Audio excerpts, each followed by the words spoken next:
Oi, gente. Meu nome é Mariana Castelo Silva. Eu sou estudante de medicina veterinária no segundo semestre. Eu faço faculdade na São Judas, no campus Moca. A aula de hoje eu vou falar sobre a origem da vida. Vai ser bem legal. Espero que gostem. Bom, a vida na biosfera terrestre nem sempre foi do jeito que observamos hoje. Vimos que os seres vivos podem sofrer modificações ao longo das gerações, caracterizando a evolução. Assim, os seres que hoje habitam a Terra descendem de outros organismos, dos quais só existem evidências. Rastreando a história evolutiva dos seres, é possível afirmar que todos possuem um parentesco evolutivo, que pode ser mais próximo ou mais distante. Qual é o parentesco que nós, da espécie humana, podemos ter com uma bactéria, por exemplo? Certamente, bilhões de anos de evolução nos separam, mas o fato de bactérias e animais possuírem DNA e RNA, proteínas, carboidratos e lipídios em sua composição celular já é algo importante em comum. Sendo assim, como surgiram os primeiros seres vivos? Como seria sua aparência e tamanho? Sob que condições eles surgiriam? Bem, antes de surgir a vida e o planeta Terra, primeiro surgiu o universo. Vamos então começar com uma revisão a respeito da origem do universo. Bom, o que se pensa hoje como mais provável é que toda a matéria que forma o universo estivesse comprimida, ocupando um volume extremamente pequeno. Ocorreu então uma grande explosão que originou o universo que até hoje está em expansão. Essa explosão recebeu o nome de Big Bang, expressão derivada do inglês, e estima-se que tenha ocorrido há aproximadamente 15 bilhões de anos. A matéria então existente concentrou-se em grupos, dando origem ao longo do tempo a grandes concentrações de corpos celestes, denominadas galáxias. Uma dessas galáxias, formada há cerca de 8 bilhões de anos, é a Via Láctea. Como todas as galáxias, a Via Láctea é formada por numerosas estrelas e por outros corpos celestes. Uma das estrelas da Via Láctea é o Sol, e ao redor dele giram 9 planetas conhecidos, sendo um deles que aquele onde vivemos, a Terra. Hoje em dia, a gente considera só 8 porque um planeta se chama Plutão, e ele é o menor de todos do sistema. Então, em 2006, ele não era mais considerado um planeta. Bom, os 9 planetas, inclusive a Terra, formaram-se há aproximadamente 4,6 bilhões de anos. Esse conjunto, formado pelo Sol e os 8 planetas, satélites e asteroides, constitui o Sistema Solar. 7 bilhões de anos entre o Big Bang e a formação da Via Láctea, quase 3,4 bilhões entre a origem da Via Láctea e do Sistema Solar e, consequentemente, da Terra. O nosso planeta formou-se então cerca de 10,4 bilhões de anos após o Big Bang. Esses dados não são absolutos, mas servem para você ter uma ideia da grandiosidade do universo. E em relação ao tempo e às constantes transformações pelas quais passou e continua a passar, o Sol e todos os demais corpos celestes do nosso sistema devem ter sido formados a partir da poeira cósmica e de gases, que se aglomeraram em um determinado ponto da Via Láctea. Inicialmente, ao longo de milhões de anos, essa poeira e esses gases foram se agregando, formando uma enorme massa que deu origem ao Sol. A temperatura central dessa massa precursora do Sol tornou-se muito alta, desencadeando contínuas reações de fusão nuclear, que continuam até hoje. É em consequência dessas reações que o Sol libera enorme quantidade de energia sob a forma de calor e luz. As reações de fusão nuclear dependem de alta temperatura que ocorre no interior do Sol, mas são também responsáveis por essa temperatura elevada, estimada em torno de 20 milhões de graus Celsius no centro da estrela e em cerca de 6 mil graus na superfície. Bom, e os planetas, como eles se formaram? O resto da poeira cósmica e dos gases continuaram a girar em torno do Sol. Inicialmente como um disco, aos poucos esse disco foi se fragmentando e essas partículas foram se fundindo em massas maiores, que deram origem aos planetas e os asteroides. De maneira simplificada, podemos dizer ter sido assim que a Terra se formou. Inicialmente muito quente, a Terra se resfriou a tal ponto em que sua superfície se solidificou. A vida foi se tornando possível na Terra à medida que o planeta se resfriava. Sua superfície se solidificava, formava-se água líquida sobre a superfície e aos poucos constituía a atmosfera terrestre. Inicialmente, a atmosfera primitiva parece ter sido composta de hidrogênio, metano, amônia e vapores de água. Desses componentes, o metano, a amônia e o hidrogênio não estão presentes na parte baixa da atmosfera atual, constituída principalmente por nitrogênio e oxigênio, e quantidades menores de gás carbônico, gases raros e vapores de água. Bom, no início, a delgada e frágil crosta terrestre era muito quente e, através de suas múltiplas rachaduras, era expelida muita água do interior da Terra. A excessiva temperatura da crosta não permitia que a água se acumulasse e toda ela se evaporava, formando numerosas e densas nuvens na atmosfera. Essas nuvens davam origem a chuvas que caíam sobre a litosfera. Encontrando a superfície quente da litosfera, a água da chuva evaporava, formando novas nuvens que originavam novas chuvas. Esse ciclo durou muito tempo, até que, à medida que a superfície se resfriava, a água foi se acumulando nas depressões da litosfera, constituindo aos poucos os mares, oceanos, rios, lagos e demais depósitos de água da Terra. Na água que se depositava na crosta terrestre estavam presentes algumas substâncias existentes na atmosfera. Acredita-se que essas substâncias, nas condições especiais das águas aquecidas dos oceanos primitivos, tenham fornecido a matéria-prima para que começasse a formar a vida na Terra. Como isso provavelmente aconteceu?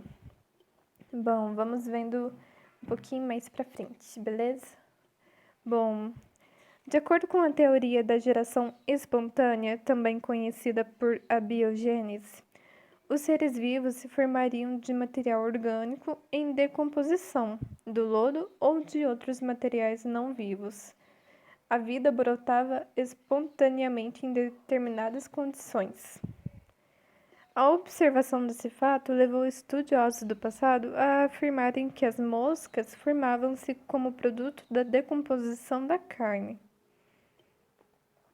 Você já notou que às vezes existem bichos dentro de frutas, como o bicho da goiaba? De onde vêm esses bichos? Bom, já se acreditou que esses animais fossem gerados pelos frutos onde estavam. Hoje, sabemos que eles se formam a partir de ovos colocados por insetos dentro da goiaba, e esses ovos formam larvas que vivem dentro dos frutos. Outro fato interessante e que também foi interpretado erradamente por muito tempo é o que de sapos, serpentes e outros animais poderiam surgir do lodo deixado nas margens dos rios, quando estes voltavam ao leito normal após as enchentes. Acreditava-se que o lodo se transformava nesses animais.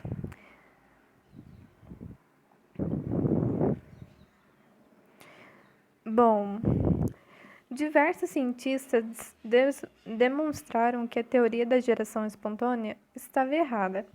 O primeiro deles foi o italiano Francesco Redi, que realizou experimentos como os que você acabamos de falar. Apesar da importância dos experimentos desse e de outros cientistas, somente cerca de 200 anos após os trabalhos de Redi, em torno de 1860, a teoria da geração espontânea deixou de ser aceita.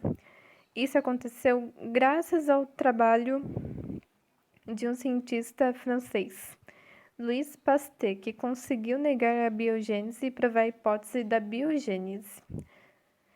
Os seres vivos, então, originam-se de outros seres vivos. Pasteur colocou um caldo nutritivo em um balão de vidro de pescoço comprido. Aqueceu e esticou o pescoço do balão, dobrando. Esse tipo de balão é conhecido como balão pescoço de cisne. Bom, então o que ele fez?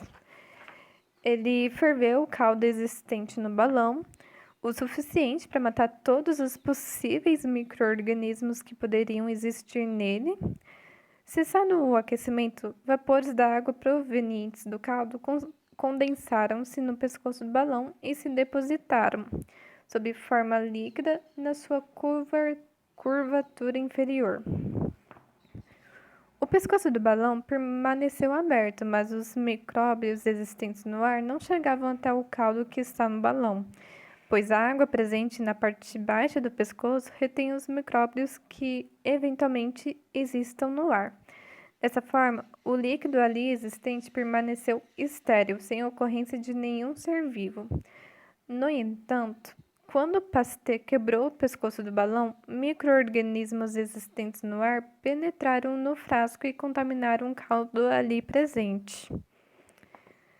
Com esse experimento, Pasteur ganhou adeptos para a teoria da biogênese, negando a ideia de geração espontânea. A teoria da biogênese estabelece que todo ser vivo se origina de outro ser vivo. Assim, ela explica a origem dos seres vivos, mas não explica exatamente a origem da vida. A biogênese esclarece que há necessidade de um ser vivo pré-existente, para que outro ser vivo possa ser formado. Deixa claro que um ser vivo não pode ser formado a partir de matérias em decomposição, lodo, etc. E os primeiros seres vivos, como surgiram? Bom, não existiam seres vivos para dar origem a eles. De fato, a biologia acredita que os primeiros seres vivos se formaram espontaneamente nos mares aquecidos da Terra primitiva, cerca de 3,5 bilhões de anos, aproximadamente 900 milhões de anos depois que a Terra se formou.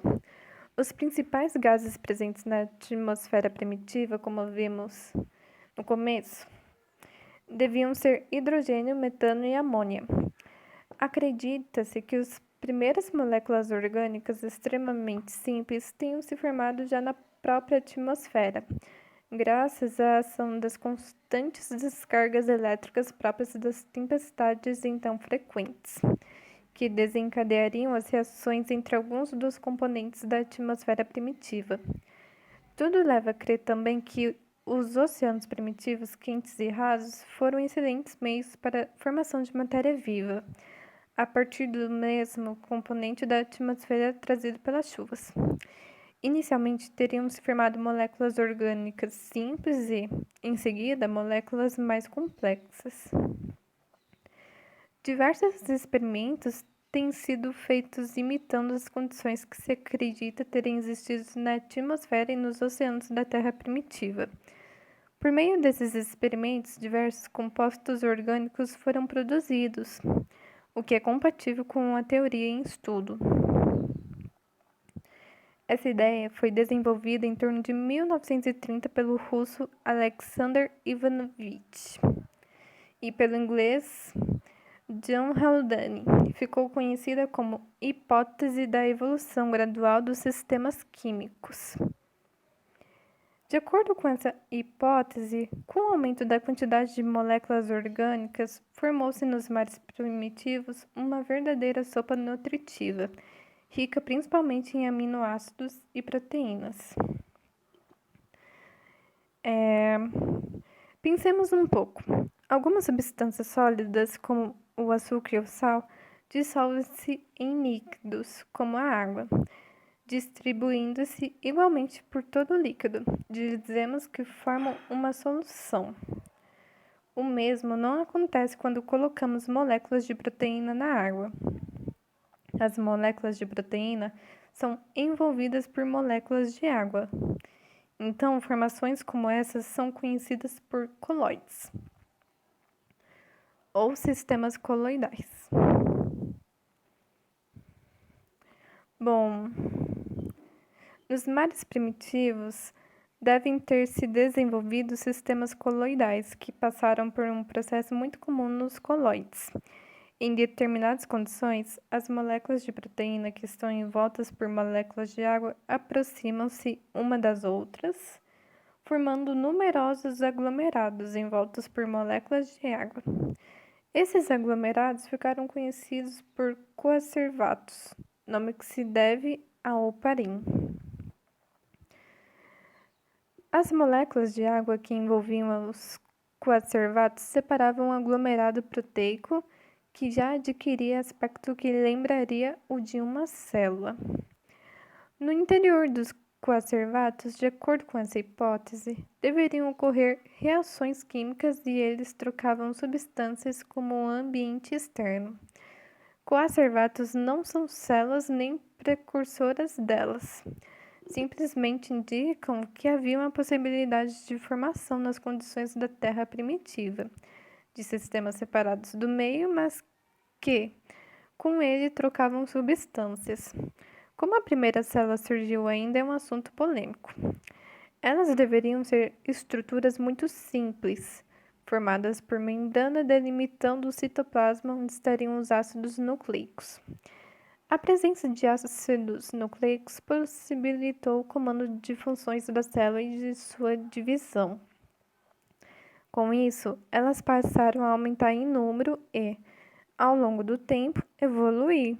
Teriam então surgido os primeiros seres vivos do planeta Terra. Eles seriam unicelulares e procariontes. Bom, hipótese heterotrófica sobre a origem da vida. Bom, na Terra primitiva ainda não havia oxigênio livre. Assim, os primeiros organismos não deviam realizar respiração aeróbia, processo que depende do oxigênio livre, e não deviam possuir clorofila e realizar fotossíntese, pois nesse processo a liberação de oxigênio para o ambiente. Bom, os primeiros organismos deviam obter energia para sua sobrevivência a partir da matéria orgânica presente no meio. Uma vez incorporada na célula, essa matéria orgânica seria metabolizada por meio da fermentação, processo que não depende do oxigênio. Esses primeiros organismos deveriam ser, portanto, heterótrofos e realizar a fermentação. Com o passar do tempo, houve grande aumento dos seres anaeróbios fermentadores, que passaram-se a consumir grande quantidade de matéria orgânica presente no meio. Paralelamente, as mudanças climáticas na Terra primitiva começaram a dificultar a síntese de matéria orgânica, como vinha ocorrendo a partir do metano, da amônia e de outros gases sem a participação de seres vivos. Bom, a liberação de gás carbônico pelos processos anaeróbios aumentou a quantidade disponível desses gases. Em determinado momento, devem ter surgido alguns organismos com pigmentos, como a clorofila, capazes de absorver a energia luminosa. Usando essa energia, esses seres teriam conseguido aproveitar a água e o gás carbônico do meio para a síntese de seu próprio alimento. Deixaram então de depender da matéria orgânica disponível em menor quantidade no meio. Assim, teriam se formado os primeiros seres autótrofos e a síntese de matéria orgânica passou a ser realizada por seres vivos, o que acontece até nos dias de hoje. Bom, como utilizavam luz, esses seres autótrofos eram fotossintetizantes e passaram a liberar oxigênio, gás que ainda não existia na atmosfera terrestre. Bom, até os dias de hoje, A manutenção dos teores de oxigênio livre no ambiente depende da atividade dos seres fotossintetizantes. Eles são, portanto, fundamentais para a manutenção da vida em nosso planeta, pois são os principais responsáveis pela síntese da matéria orgânica e pela produção de oxigênio livre que é liberado para o meio. Uma vez que o gás oxigênio passou a fazer parte do ambiente primitivo, aqueles organismos que, por mutação, teriam passado a apresentar condições de aproveitar o oxigênio em seu metabolismo teriam sido positivamente selecionados e passaram a aumentar em seu número. Surgiu assim o processo de respiração aeróbia. Esse processo é realizado tanto por seres fotossintetizantes quanto pela maioria dos heterótrofos. Estes últimos dependiam e até hoje dependem da matéria orgânica formada pelos seres. A sequência em que provavelmente surgiram os processos de obtenção de energia nos seres vivos, de acordo com a hipótese heterotrófica, é fermentação, fotossíntese e respiração aeróbia. Bom, essa foi a aula de hoje. Eu espero que vocês tenham gostado. É um conteúdo extremamente interessante e isso pode ser muito utilizado em vestibulares de alguma forma de interpretação. Então, devem tomar cuidado com isso e é isso. Obrigada, gente, por terem assistido a aula.